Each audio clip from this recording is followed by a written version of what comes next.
Quand j'étais une petite fille, mes parents m'ont emmené rendre visite à ma grand-mère. Elle habitait dans un petit village de campagne.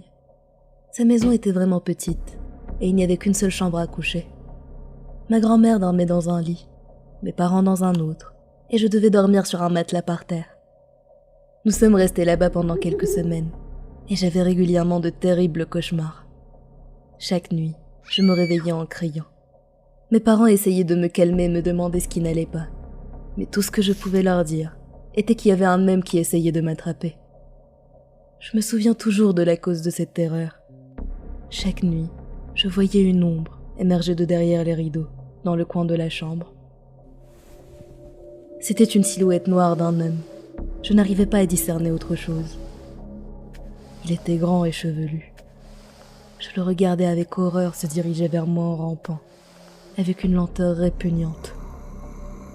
Il s'approchait de moi et me chuchotait quelque chose à l'oreille. Au moment où j'allais crier de terreur, il mettait un doigt contre ses lèvres et murmurait. Il me torturait chaque nuit, au point où j'angoissais à l'idée d'aller me coucher.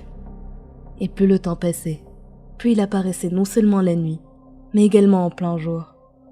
Un après-midi, nous étions tous en train de regarder la télé dans le salon, et à un moment donné, mon regard s'est perdu sur ma gauche. Et c'est là que j'ai vu les rideaux s'écarter lentement, révélant l'homme qui se tenait là, me fixant en silence. Il a levé la main, a pressé son doigt contre ses lèvres, et a chuchoté. Un cri de terreur m'a échappé, et j'ai immédiatement raconté à ma mère ce que j'avais vu.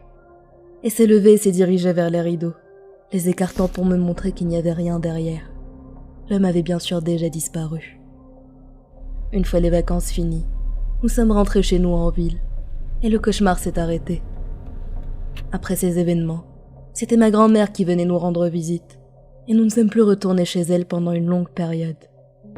Le temps est passé, et j'ai fini par complètement oublier l'homme à la silhouette noire. Un été, alors que j'avais 13 ans et mon petit frère 5, nous sommes encore une fois allés rendre visite à ma grand-mère. Mes parents étaient avec elle dans la cuisine, en train de boire un thé. Ils m'ont demandé de mettre mon petit frère au lit. Alors que je préparais un matelas sur le sol pour nous deux, mon frère était assis sur l'un des lits. Il était inhabituellement silencieux, j'ai donc levé les yeux pour le regarder.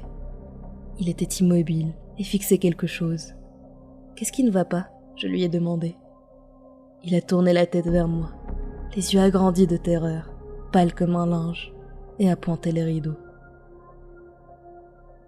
L'homme terrifiant était là, nous fixant. Mon frère et moi avons finalement passé la nuit dans la cuisine, et nous n'avons plus jamais accepté de rendre visite à ma grand-mère dans sa maison.